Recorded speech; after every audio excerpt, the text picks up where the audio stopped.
Quand on meurt à soi-même, un paradoxe se révèle. Celui de se rendre compte qu'on était en train de rêver, qu'on était profondément immergé dans un rêve. Ainsi, quand on meurt à soi-même, il n'y a plus aucune intention, il n'y a plus aucune relation, il n'y a plus aucun désir, il n'y a plus aucune mémoire, il n'y a plus aucune identité, il n'y a plus aucune localisation géographique, il n'y a plus aucun repère d'époque temporelle, il n'y a plus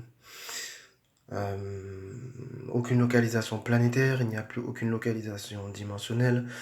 Quand on meurt à soi-même, l'apparente solidité de ce corps et de ce monde disparaît. Quand on meurt à soi-même, euh, toutes les croyances semblant incontestables au sujet de la paix, au sujet de l'amour, au sujet de la liberté, au sujet de la connaissance s'en vont et disparaissent. Quand on meurt à soi-même, tout ce qui a trait à l'orientation dite matérielle et à l'orientation dite spirituelle disparaît. Euh, et tout cela révèle un très profond paradoxe, celui de se rendre compte qu'on était en train de rêver et donc qu'en réalité, il n'y a jamais eu d'intention. Et donc qu'en réalité, il n'y a jamais eu de relation.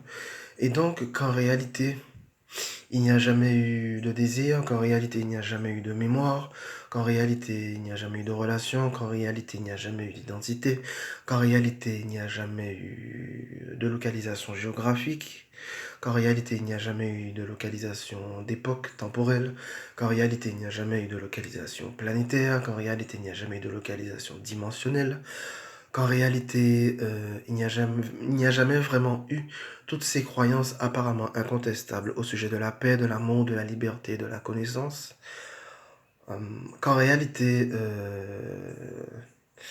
ce corps et ce monde n'ont jamais vraiment eu de véritable consistance.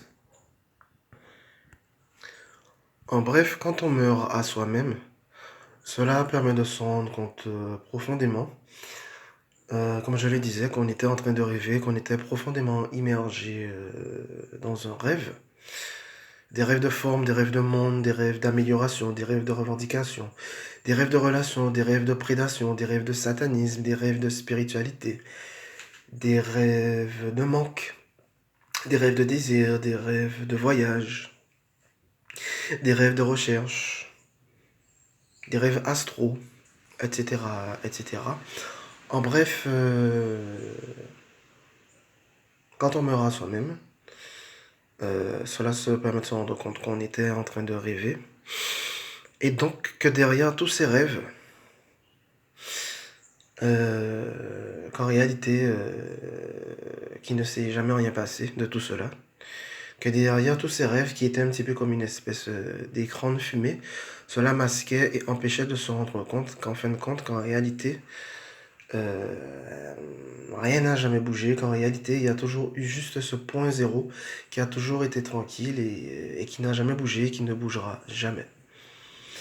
Donc ainsi est le profond constat montré par quand on meurt à soi-même,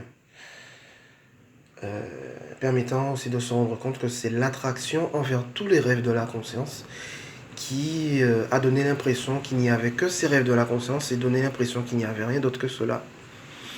Voilà. Et inversement, quand on meurt à tout cela, ça permet de révéler, de dévoiler ce qui était derrière tout cela. Voilà. Et qui n'a jamais été concerné par le moindre rêve inscrit dans le champ de la conscience. Voilà, ce sera tout, c'est ce que je souhaitais exprimer par l'intermédiaire de cette vidéo sur ce profond paradoxe constaté quand on meurt à soi-même. Allez, merci.